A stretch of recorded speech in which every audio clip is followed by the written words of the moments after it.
système national de protection de l'enfant à travers l'évaluation des mécanismes mis en place, que ce soit par le gouvernement, que ce soit par la société civile ou les autres acteurs, pour prévenir et répondre aux violences faites aux enfants, que ce soit en situation de développement, que ce soit en contexte de crise.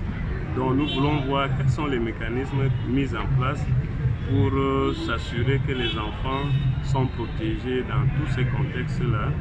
Et nous allons donc, au terme de cette activité, renforcer un document de plaidoyer que nous allons soumettre aux décideurs afin d'intégrer dans les nouvelles politiques et s'adapter au contexte de vulnérabilité que nos enfants rencontrent. Donc, après cette activité qui rentre dans un projet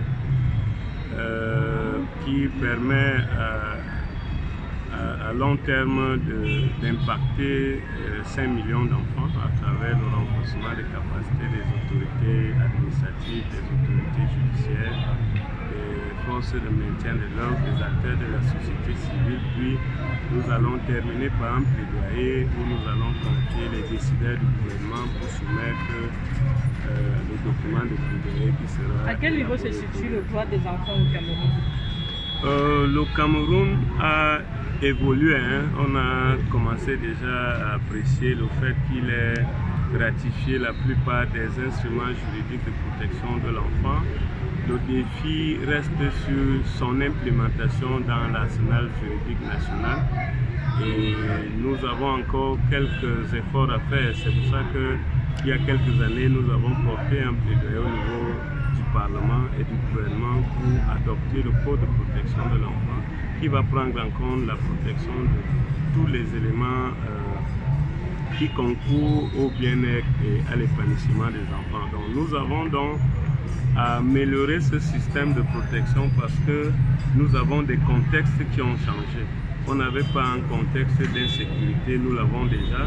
Il faut donc mettre des mécanismes qui vont s'adapter, qui vont donner une réponse efficace, que ce soit en contexte de développement, que ce soit en contexte d'insécurité, parce que notre législation ne couvre pas, ou bien les mécanismes existants n'ont pas prévu ces contextes-là. Donc, le but est donc de s'asseoir pour évaluer ce qui existe, voir les lacunes, ensemble avec nos partenaires gouvernementaux qui sont là, qui vont nous présenter tous les mécanismes mis en place par le gouvernement et ensemble avec eux, on va recevoir les observations de la société civile sur les limites, puisque malgré les mécanismes du gouvernement, on observe quand même que certains enfants continuent à subir les violences dans notre communauté. Donc c'est un peu ça l'objectif de ce programme qui concourt aussi à renforcer ce qui est fait par l'administration, parce que la semaine dernière nous étions à Douala